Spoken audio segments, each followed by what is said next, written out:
ಸ್ವಾಮಿ ನೀನು ಶಾಶ್ವತ ನೀನು, ಸ್ವಾಮಿ ನೀನು ಶಾಶ್ವತ ನೀನು, ಎತ್ತಿದೆ ಬಿರುದ ಜಗವೆಲ್ಲರಿಯಲು, ಎತ್ತಿದೆ ಬಿರುದ ಜಗವೆಲ್ಲರಿಯಲು,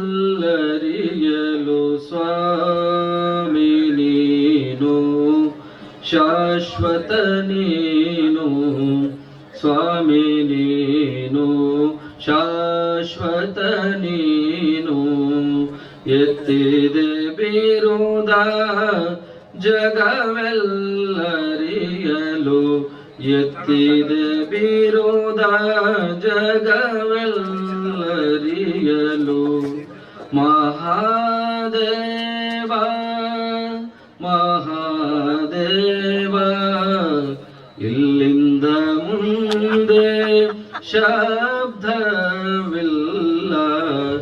ಇಲ್ಲಿಂದ ಮುಂದೆ ಶಬ್ದವಿಲ್ಲ, ಸ್ವಾಮಿ ನೀನು ಶಾಶ್ವತ ನೀನು, ಸ್ವಾಮಿ ನೀನು ಶಾಶ್ವತ ನೀನು, ಪಶುಪತಿ ಜಗಕ್ಕೆ ಏಕೈಕ ದೇವ, ಪಶುಪತಿ ಜಗಕ್ಕೆ ಏಕೈಕ ದೇವ, ಸ್ವರ್ಗ ಮರ್ತ್ಯ ಪಾತಾಳದೊಳಗೆ,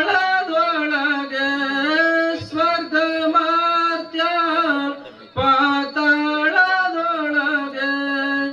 ಒಬ್ಬನೇ ದೇವ ಕೂಡಲ ಸಂಗಮ ದೇವ, ಒಬ್ಬನೇ ದೇವ ಕೂಡಲ ಸಂಗಮ ದೇವ, ಸ್ವಾಮಿ ನೀನು ಶಾಶ್ವತ ನೀನು, ಸ್ವಾಮಿ ನೀನು ಶಾಶ್ವತ ನೀನು, ಸ್ವಾಮಿ ನೀನು, ಸ್ವಾಮಿ ನೀನು ಶಾಶ್ವತ ನೀನು. ತ್ರೈಲೋಕ್ಯ ಸಂಪದಾಲೇಖ್ಯ ಸಮುಲ್ಲೇಖನ ಬಿತ್ತಗೆ ಸಚ್ಚಿದಾನಂದ ರೂಪಾಯ ಶಿವಾಯ ಬ್ರಹ್ಮಣೇ ನಮಃ. ಸದಾ ಸ್ಮರಣೀಯರಾದ ರೇಣುಕಾದಿ ಪಂಚ ಆಚಾರ್ಯರನ್ನ, ಬಸವಾದಿ ಶಿವಶರಣರನ್ನ, ಹಾನಗಲ್ಲ ಗುರು ಕುಮಾರೇಶನನ್ನ, ಎನ್ನ ಆರಾಧ್ಯ ಗುರುದೇವ ಪಂಚಾಕ್ಷರ ಪಂಗಳವರನ್ನ ಸ್ಮರಣೆ ಮಾಡಿಕೊಂಡು ಗವಿಸಿದ್ದೇಶ್ವರರ ಕರ್ತೃತ್ವ ಶಕ್ತಿಗೆ ಭಕ್ತಿಯ ಪ್ರಣಾಮಗಳನ್ನ ಸಮರ್ಪಿಸಿ, ಆ ಮಹಾಸ್ವಾಮಿಯ ಜಾತ್ರಾ ಮಹೋತ್ಸವದ ಸಮಾರೋಪ ಸಮಾರಂಭ, ಈ ಎಲ್ಲ ಕಾರ್ಯಕ್ರಮಗಳ ಕೇಂದ್ರ ಬಿಂದುಗಳಾಗಿರತಕ್ಕಂತಹ ಶ್ರೀ ಮಣ್ಣಿರಂಜನ ಜಗದ್ಗುರು ಅಭಿನವ ಗವಿಸಿದ್ದೇಶ್ವರ ಮಹಾಸ್ವಾಮಿಗಳವರ ಚರಣ ಕಮಲಗಳಿಗೆ ನಂತ ಭಕ್ತಿಯ ಪ್ರಣಾಮಗಳನ್ನು ಸಮರ್ಪಿಸಿ, ಈ ಸಮಾರೋಪ ಸಮಾರಂಭದ ಸಾನ್ನಿಧ್ಯವನ್ನ ಕರುಣಿಸಿರುವ ಪರಮ ಪೂಜ್ಯ ಶ್ರೀ ಮಣ್ಣಿರಂಜನ ಪ್ರಣವ ಸ್ವರೂಪ ಮಹಾಂತ ಮಹಾಸ್ವಾಮಿಗಳವರಲ್ಲಿ, ಮಹಾಂತ ಪ್ರಭು ಮಹಾಸ್ವಾಮಿಗಳವರಲ್ಲಿ ಭಕ್ತಿಯ ಪ್ರಣಾಮಗಳನ್ನು ಸಮರ್ಪಿಸಿ, ಸಮಾರೋಪದ ನುಡಿಗಳನ್ನ ಆಡಲಿಕ್ಕೆ ಆಗಮಿಸಿರತಕ್ಕಂತಹ ಡಾಕ್ಟರ್ ನಾ ಸೋಮೇಶ್ವರ್ ಅವರಲ್ಲಿ ಕೂಡ ಶರಣಾರ್ಥಿಗಳನ್ನ ಸಮರ್ಪಿಸಿ, ಮುಖ್ಯ ಅತಿಥಿಗಳಾಗಿ ಆಗಮಿಸಿರ್ತಕ್ಕಂತಹ ಶ್ರೀ ಎಚ್.ಜಿ. ದತ್ತಾತ್ರೇಯ ಅವರಲ್ಲಿ ಕೂಡ ಶರಣಾರ್ಥಿಗಳನ್ನ ಸಮರ್ಪಿಸಿ, ಈ ವೇದಿಕೆಯಲ್ಲಿ ಇರತಕ್ಕಂತ ಎಲ್ಲ ಪರಮ ಪೂಜರಲ್ಲಿ ಕೂಡ ಪ್ರಣಾಮಗಳನ್ನ ಸಮರ್ಪಿಸಿ, ಈ ಕಾರ್ಯಕ್ರಮದಲ್ಲಿ ಭಾಗಿಯಾಗಿರತಕ್ಕಂತಹ ಸಮಸ್ತ ಗವಿಸಿದ್ದೇಶ್ವರನ ಸದ್ಭಕ್ತರೇ, ತಾಯಂದಿರೇ, ಮುದ್ದು ಮಕ್ಕಳೇ, ನಿಮ್ಮಂತರಾತ್ಮದ ಪರಶಿವ ಜ್ಯೋತಿಗೆ ಶರಣು ಶರಣಾರ್ಥಿಗಳು. ಈಗಾಗಲೇ ನಾವು 2 ದಿವಸದಿಂದ ಗವಿಸಿದ್ದೇಶ್ವರನ ಒಂದು ಜಾತ್ರಾ ಮಹೋತ್ಸವದಲ್ಲಿ ಭಾಗಿಯಾಗಿ ಮೊನ್ನೆಯ ದಿನ ರಥೋತ್ಸವವನ್ನು ಎಳೆದು ನಿನ್ನೆ ಭಕ್ತರ ಹಿತಚಿಂತನಾ ಗೋಷ್ಠಿ ಕಾರ್ಯಕ್ರಮದಲ್ಲಿ ಭಾಗಿಯಾಗಿ ಇವತ್ತು ಸಮಾರೋಪ ಸಮಾರಂಭದಲ್ಲಿ ನಾವೆಲ್ಲ ಸೇರಿದ್ದೇವೆ. ಬಹುಶಃ ನಾವೆಲ್ಲ ಉತ್ತರ ಭಾರತದಲ್ಲಿ ಕುಂಭಮೇಳವನ್ನು ನೋಡ್ತೇವೆ, ತ್ರಿವೇಣಿ ಸಂಗಮ ಅಂತ ಕರಿತೇವೆ. ಅಲ್ಲಿ ಯಾಕೆ ತ್ರಿವೇಣಿ ಸಂಗಮ ಅಂತ ಕರಿತೇವೆ ಅಂದ್ರೆ ಅಲ್ಲಿ ಗಂಗಾ, ಯಮುನಾ ಮತ್ತು ಸರಸ್ವತಿ ನದಿಗಳು 3 ಕೂಡಿರೋದ್ರಿಂದ ತ್ರಿವೇಣಿ ಸಂಗಮ ಅಂತ ನಾವು ಕರಿತೇವೆ. ಆದರೆ ನಮ್ಮ ದಕ್ಷಿಣ ಭಾರತದಲ್ಲಿ ಏನಾದ್ರೂ ಒಂದು ಅಂತಹ ತ್ರಿವೇಣಿ ಸಂಗಮ ಅಂದ್ರೆ ಇಲ್ಲಿ ಜ್ಞಾನ ಮತ್ತು ಅನ್ನದಾಸೋಹ, ಅದರ ಜೊತೆಗೆ ಎಲ್ಲಾ ಭಕ್ತರ ಭಕ್ತಿಯ ಸಂಗಮ, ಅದು ಎಲ್ಲಾದ್ರೂ ನಡೀತಿದ್ರೆ ಅದು ಕೊಪ್ಪಳದ ಜಾತ್ರಾ ಮಹೋತ್ಸವದಲ್ಲಿ ಎನ್ನುವಂತಹದ್ದು. ಎಷ್ಟು ಜನಸಾಗರ, ನಾವೆಲ್ಲ ಹೋಗ್ತೇವೆ ತ್ರಿವೇಣಿ ಸಂಗಮಕ್ಕೆ ಹೋಗಿ ಅಲ್ಲಿ ಮುಳುಗಿ ಸ್ನಾನವನ್ನ ಮಾಡಿ ಬಂದ್ರೆ ನಮ್ಮೆಲ್ಲ ಪಾಪ ದೂರ ಆಗುತ್ತನ್ನುವಂಥದ್ದು ನಮ್ಮೆಲ್ಲರ ಒಂದು ಆಸೆ. ಆದ್ರೆ ಸುಭಾಷಿತಕಾರ ಒಂದು ಒಳ್ಳೆಯ ಮಾತನ್ನ ಹೇಳ್ತಾನೆ, ಗಂಗಾ ಪಾಪಂ ಶಶಿತಾಪಂ ದೈನ್ಯಂ ಕಲ್ಪತರುಸ್ತತ. ಗಂಗಾ ಪಾಪಂ ಶಶಿತಾಪಂ ದೈನ್ಯಂ ಕಲ್ಪತರುಸ್ತತ. ಪಾಪಂ ತಾಪಂಚ ದೈನ್ಯಂಚ ಹಂತಿಂ ಸಾಧು ಸಂತಿ ಸಮಾಗಮ ಅಂತ. ನಾವು ಕಾಶಿಗೆ ಎಲ್ಲರೂ ಹೋಗ್ತೇವೆ. ಯಾಕೆ ಹೋಗ್ತೇವೆ ಅಂದ್ರೆ ಗಂಗೆಯಲ್ಲಿ ಒಂದ್ಸರಿ ಮುಳುಗಿದ್ರೆ ಸಾಕು, ನಮ್ಮ ಪಾಪವೆಲ್ಲ ದೂರ ಆಗುತ್ತನ್ನುವಂತಹ ಉದ್ದೇಶದಿಂದ. ಆದ್ರೆ ಗಂಗೆಗೆ ಪಾಪವನ್ನ ಕಳೆಯುವುದು ಮಾತ್ರ ಗೊತ್ತು.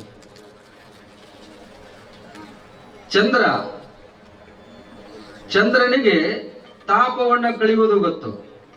ನಮಗೇನಾದ್ರೂ ಕೂಡ ಈ ಹುಣ್ಣಿಮೆ ದಿನದಲ್ಲಿ ನಾವು ಹೊರಗಡೆ ಬಂದು ಕುಂತ್ಕೊಂಡಾಗ ನಮಗೆಲ್ಲ ಅನಿಸುತ್ತ ಆ ಚಂದ್ರನ ಒಂದು ಬೆಳದಿಂಗಳು ನಮ್ಮ ಮೇಲೆ ಸ್ಪರ್ಶ ಆಯಿತು ಅಂತಂದ್ರ ನಮಗ್ ಬಹಳ ತಂಪು ಅನಿಸ್ತದೆ. ಚಂದ್ರನಿಗೆ ತಾಪವನ್ನ ಕಳೆಯುವುದು ಮಾತ್ರ ಗೊತ್ತಾಗುತ್ತೆ. ದೈನ್ಯಂ ಕಲ್ಪ ತರುಸ್ತತ. ಕಲ್ಪ ವೃಕ್ಷಕ್ಕೆ ನಾವು ಕೇಳಿದ್ದನ್ನ ಕೊಡುವಂತಹದ್ದು, ನಾವೇನು ಇಷ್ಟಾರ್ಥವನ್ನ ಕೇಳ್ತೇವೆ ಅದನ್ನು ಕರಡಿಸುವಂತ ಶಕ್ತಿ ಕಲ್ಪ ವೃಕ್ಷದಲ್ಲಿ. ಆದ್ರೆ ಗಂಗೆಯ ಪಾಪವನ್ನ, ಶಶಿಯ ತಾಪವನ್ನ ಆ ಕಲ್ಪ ವೃಕ್ಷ ಕೊಡುವಂತದ್ದನ್ನ ನಾವೆಲ್ಲಾದ್ರೂ 3 ಒಂದೇ ಕಡೆಗೆ ನಮಗೆ ಸಿಗುತ್ತಂತಂದ್ರೆ ಅದು ಸಾಧು ಸಂತಿ ಸಮಾಗಮ ಅನ್ನುವಂಥದ್ದು. ಬಹುಶಃ ಅದು ಎಲ್ಲಿ ಸಿಗುತ್ತಂದ್ರ ಕೊಪ್ಪಳ ಗವಿಸಿದ್ದೇಶ್ವರ ಮಹಾಸ್ವಾಮಿಯ ಜಾತ್ರಾ ಮಹೋತ್ಸವದ ಸಮಾರೋಪ ಸಮಾರಂಭದಲ್ಲಿ ಬಂದಂತಹ ಎಲ್ಲ ಪರಮ ಪೂಜ್ಯರ ನುಡಿಗಳನ್ನ ನಾವೆಲ್ಲ ಕೇಳಿದ್ವಿ ಅಂದ್ರ ಆ 3 ಕೂಡ ಒಂದೇ ಸ್ಥಳದಲ್ಲಿ ಸಿಗುವಂತಹ ಜಾಗ ಯಾವ್ದಾದ್ರೂ ಇದ್ರೆ ಅದು ಕೊಪ್ಪಳದ ಜಾತ್ರಾ ಮಹೋತ್ಸವ ಅನ್ನುವಂಥದ್ದು. ಎಷ್ಟು ಹಲವಾರು ಜನ ಪರಮ ಪೂಜ್ಯರು ಇಲ್ಲಿ ದಯಮಾಡಿಸಿ ತಮ್ಮೆಲ್ಲರಿಗೂ ಕೂಡ ಆಶೀರ್ವಚನ ನುಡಿಗಳನ್ನ ನುಡಿಯುವಂಥದ್ದು. ಅದನ್ನೆಲ್ಲ ಕೇಳಿ ನಮ್ಮ ಪಾಪವನ್ನ ತಾಪವನ್ನ ಎಲ್ಲ ಕೇಳಿದವರ ಅದು ಎಲ್ಲಿ ಸಿಗುತ್ತಂದ್ರೆ ಅದು ಗವಿಸಿದ್ದೇಶ್ವರ ಜಾತ್ರಾ ಮಹೋತ್ಸವದಲ್ಲಿ. ಯಾಕೆ ಅಂತಂದ್ರ ಗುರುವಿನಲ್ಲಿ ಅಂತ ಶಕ್ತಿ ಇದೆ ಅನ್ನುವಂಥದ್ದು. ಈ 3 ದಿನದಿಂದ ವೇದಿಕೆಯಲ್ಲಿ ಎಲ್ಲಾ ಪೂಜ್ಯರ ನುಡಿಗಳನ್ನ ಕೇಳಿದಿರಿ. ಎಲ್ಲರೂ ಕೂಡ ಒಂದು ಮಾತನ್ನು ಹೇಳಿದ್ದಾರೆ. ಅಭಿನವ ಗವಿಸಿದ್ದೇಶ್ವರ ಮಹಾಪೂಜ್ಯರು ಯಾವಾಗಲೂ ಕೂಡ ಸಮಾಜಮುಖಿಯಾಗಿ ಕೆಲಸವನ್ನ ಮಾಡ್ತಾರೆ, ಸಮಾಜದಲ್ಲಿ ಇರತಕ್ಕಂತಹ ಕುಂದು ಕೊರತೆಯನ್ನ ನೀಗಿಸ್ತಾರೆ. ಅಂತಹ ಪರಮ ಪೂಜ್ಯರು ಸಿಕ್ಕಿದ್ದು ನಿಮ್ಮೆಲ್ಲರ ಪುಣ್ಯ ಅನ್ನುವಂಥದ್ದನ್ನ ನಾವೆಲ್ಲ ಕೇಳ್ತಾ ಬಂದಿದ್ದೇವೆ. ಒಂದು ಮಾತು ಬರ್ತದೆ ಹಿಂದಿಯಲ್ಲಿ, ಅಕ್ಬರನ ಒಂದು ಆಸ್ಥಾನದಲ್ಲಿ ಒಂದು ಮಾತನ್ನ ಕೇಳ್ತಾನೆ ಅವನು. ಈ ಜಗತ್ತಿನೊಳಗ ದೊಡ್ಡವರು ಯಾರು ಅಂತ ಕೇಳ್ತಾನೆ. ಇಸ್ ದುನಿಯಾ ಮೇ ಬಡ ಆದಮಿ ಕೌನ ಅಂತ ಕೇಳ್ತಾನೆ. ಹಿಂಗೆ ಸೇರಿರ್ತಕ್ಕಂಥ ಎಲ್ಲಾ ಜನ ಹೇಳ್ತಾರೆ, ಯಾರು ದೊಡ್ಡವರು ಅಂತ ನೀ ಕೇಳಾಕತ್ತೀಪ. ಬಹುಶಃ ನಮಗ್ ತಿಳಿದ ಹಾಗೆ ಹೇಳ್ಬೇಕಂತಂದ್ರ ನಮಗ ಆಶ್ರಯನ ಕೊಟ್ಟವನು ನೀನೇ ದೊಡ್ಡವ ಅಂತ ಒಂದಿಷ್ಟು ಜನ ಹೇಳ್ತಾರ. ಮತ್ತೊಂದಿಷ್ಟು ಜನ ನಿನಗ ಜನ್ಮ ಕೊಟ್ಟ ನಿನ್ನ ತಂದೆ ತಾಯಿಗಳು ದೊಡ್ಡವರು ಅಂತ ಹೇಳ್ತಾರ. ಇನ್ನೊಂದಿಷ್ಟು ಜನ ನಿನಗೆ ವಿದ್ಯೆಯನ್ನ ಕೊಟ್ಟಂತ ಗುರು ದೊಡ್ಡವರು ಅಂತ ಹೇಳ್ತಾರ.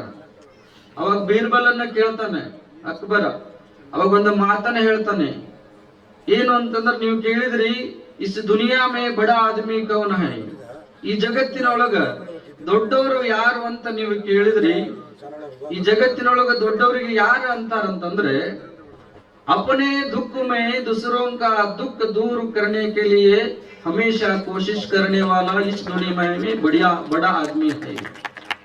ಈ ಜಗತ್ತಿನೊಳಗೆ ದೊಡ್ಡವರು ಯಾರು ಅಂತಂದ್ರ ತನಗೆ ಎಷ್ಟು ನೋವುಗಳಿದ್ರು ಕೂಡ, ಎಷ್ಟು ದುಃಖಗಳಿದ್ರು ಕೂಡ ಅದನ್ನೆಲ್ಲವನ್ನ ಮರೆತು ಇನ್ನೊಬ್ಬರ ನೋವಿಗೆ ಅವರ ಕಣ್ಣೀರು ಒರೆಸುವಂತ ಕೆಲಸ ಮಾಡುವಂತಹ ವ್ಯಕ್ತಿ ದೊಡ್ಡವರು ಆಗ್ತಾರೆ ಅನ್ನುವಂತ ಮಾತನ್ನ ಆತ ಹೇಳ್ತಾನೆ. ಬಹುಶಃ ನೀವೆಲ್ಲ ಟಿವಿಯಲ್ಲಿ ಅಥವಾ ಫೇಸ್ಬುಕ್ ನಲ್ಲಿ, ವಾಟ್ಸ್ಆಪ್ ಅಲ್ಲಿ ನೋಡಿರ್ಬೋದು. ಈ ಜಾತ್ರಾ ಮಹೋತ್ಸವದ ಸಿದ್ಧತೆಯಲ್ಲಿ ಪರಮ ಪೂಜ್ಯರ ಕಾಲವಾಗಿತ್ತು, ನೀವೆಲ್ಲ ನೋಡಿರಿ ಅದನ್ನು. ಅದ್ರ ಜೊತೆಗೇನೆ ಈ ಕಾರ್ಯಕ್ರಮಕ್ಕೆ ನಮಗೆ ಆಮಂತ್ರಣ ಕೊಡ್ಲಿಕ್ಕೆ ಮಠದ ಸಿಬ್ಬಂದಿಯವರು ಬಂದಾಗ ನಾನು ಕೇಳಿದೆ, ಅಜ್ಜವ್ರು ಹೆಂಗದಿರಿ ಅಂತ ಕೇಳಿದಾಗ, ಇಲ್ಲ ಈ ರೀತಿ ಆಗಿದಿರಿ, ಅದ್ರ ಜೊತೆಗೆ ಬೆನ್ನು ನೋವು ಕೂಡ ಇದೆ ಅನ್ನುವಂತ ಮಾತನ್ನು ಕೇಳಿದಾಗ, ಅವ್ರಿಗೆ ಎಷ್ಟು ನೋವಿದ್ರು ಕೂಡ ಈ ಜಾತ್ರೆಗೆ ಬರುವಂತ ಎಲ್ಲಾ ಸದ್ಭಕ್ತರಿಗೂ ಕೂಡ ಪ್ರಸಾದದ ವ್ಯವಸ್ಥೆ ಆಗ್ಬೇಕು, ನೀರಿನ ವ್ಯವಸ್ಥೆ ಆಗ್ಬೇಕು, ಬಂದವರಿಗೆ ಯಾವುದೇ ಸಮಸ್ಯೆ ಆಗ್ಬಾರ್ದು ಅಂತ ಹೇಳಿ ಸ್ವತಃ ತಾವೇ ಖುದ್ದಾಗಿ ಎಲ್ಲ ಜಾಗವನ್ನ ಅವರು ಪರಿಶೀಲನೆ ಮಾಡಿರ್ತಕ್ಕಂಥದ್ದನ್ನು ನೀವು ನೋಡಿದಿರಿ. ಅಂದ್ರೆ ಎಷ್ಟು ನೋವಿದ್ರು ಕೂಡ ಬರುವಂತ ಸದ್ಭಕ್ತರು ಅವರೆಲ್ಲ ಚೆನ್ನಾಗಿರ್ಲಿ, ಅವ್ರು ಒಳ್ಳೆಯ ಪ್ರಸಾದವನ್ನ ಮಾಡ್ಕೊಂಡು ಹೋಗ್ಲಿ, ಅವ್ರಿಗೆಲ್ಲ ವ್ಯವಸ್ಥೆ ಆಗ್ಲಿ ಅನ್ನುವಂತಹದ್ದನ್ನ ಪರಮ ಪೂಜ್ಯರು ಮಾಡಿರ್ತಕ್ಕಂಥದ್ದು. ಅದಕ್ಕೆ ಜಗತ್ತಿನೊಳಗೆ ಯಾರು ದೊಡ್ಡವರಾಗ್ತಾರೆ ಅಂದ್ರ ನೊಂದವರ ಕಣ್ಣೀರನ್ನ ಒರೆಸುವಂತವ್ರು ದೊಡ್ಡವರಾಗ್ತಾರೆ. ದೊಡ್ಡ ಗಾಡಿ ಇತ್ತು, ದೊಡ್ಡ ಆಸ್ತಿ ಇತ್ತು, ಬಂಗಾರ ಬೆಳ್ಳಿ ಇತ್ತು ಅಂದ್ರೆ ದೊಡ್ಡವರಾಗಕ್ಕೆ ಸಾಧ್ಯ ಇಲ್ಲ.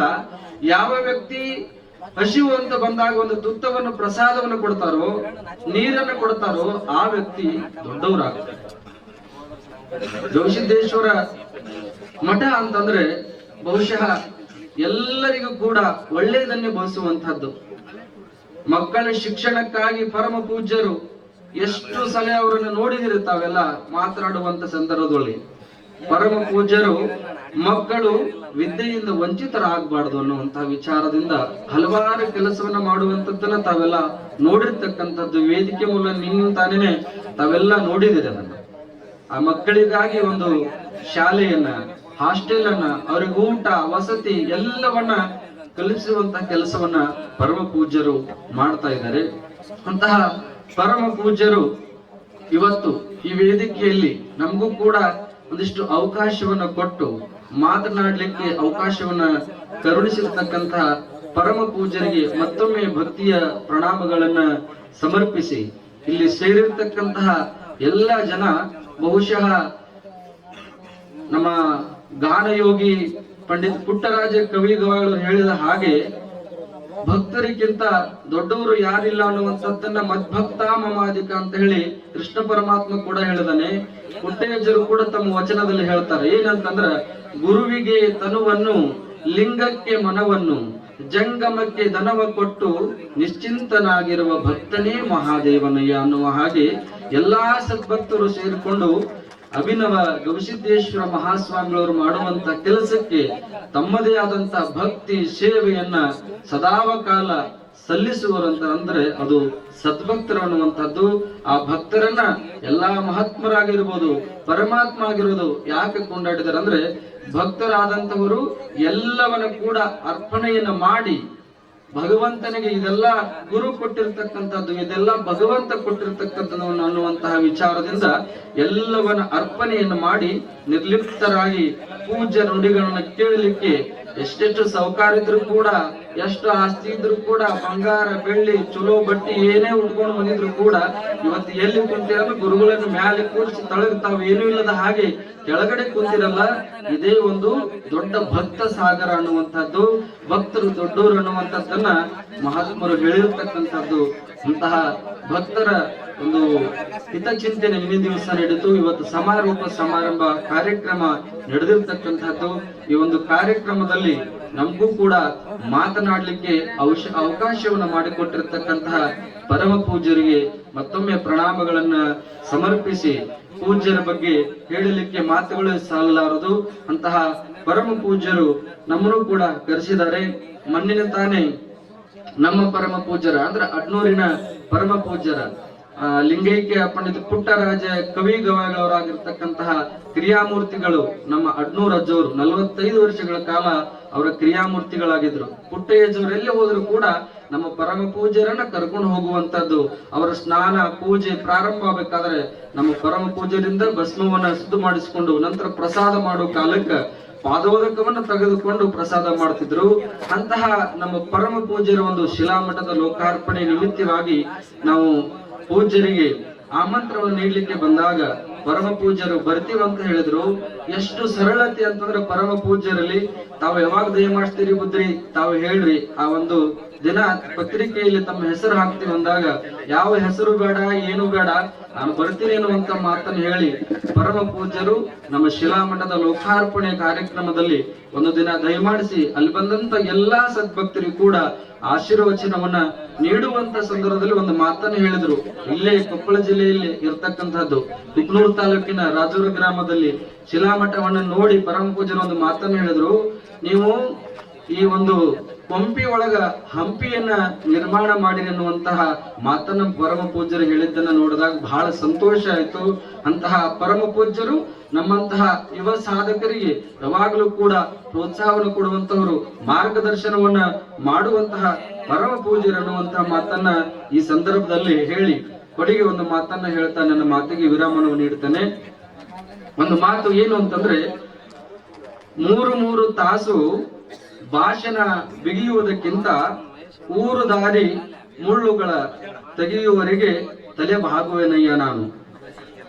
3 ಹೊತ್ತು ಮಾರುದ್ದು ಪೂಜೆ ಮಾಡುವವರಿಗಿಂತ 3 ನಿಮಿಷ ರೋಗಿಯ ಶುಶ್ರೂಷೆಯವನ್ನ ಮಾಡುವವರಿಗೆ ಮಣಿವಿನಯ್ಯ ನಾನು.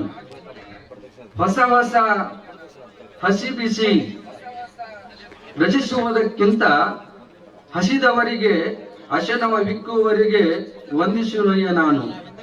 ಗುಡಿ ಗುಂಡಾರ ಮಠ ಮಹಲುಗಳ ಕಟ್ಟಿಸುವವರಿಗಿಂತ ಬಡವರಿಗೆ ಗುಡಿಸಲು ಕಟ್ಟಿ ಕೊಡುವವರಿಗೆ ಕೈ ಮುಗಿಯುವೆನಯ್ಯ ನಾನು. ವೇದಾಗಮಗಳಿಗೆ ಭಾಷ್ಯ ಬರೆಯುವುದಕ್ಕಿಂತ ನಿರಕ್ಷಕರಿಗೆ ಅಕ್ಷರ ಕಲಿಸುವವರಿಗೆ ಕೈ ಜೋಡಿಸುವೆನಯ್ಯ ನಾನು.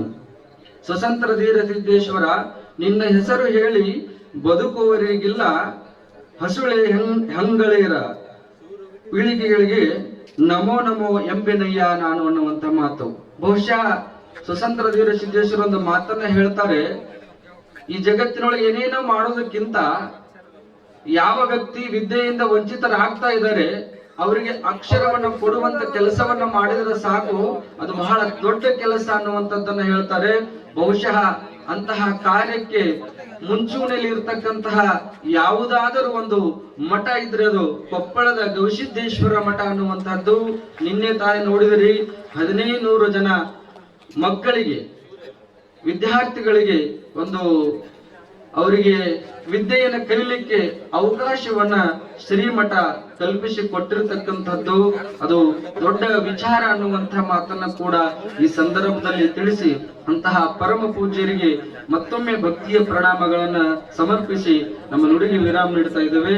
ಓಂ ಶಾಂತಿ ಶಾಂತಿ ಶಾಂತಿ.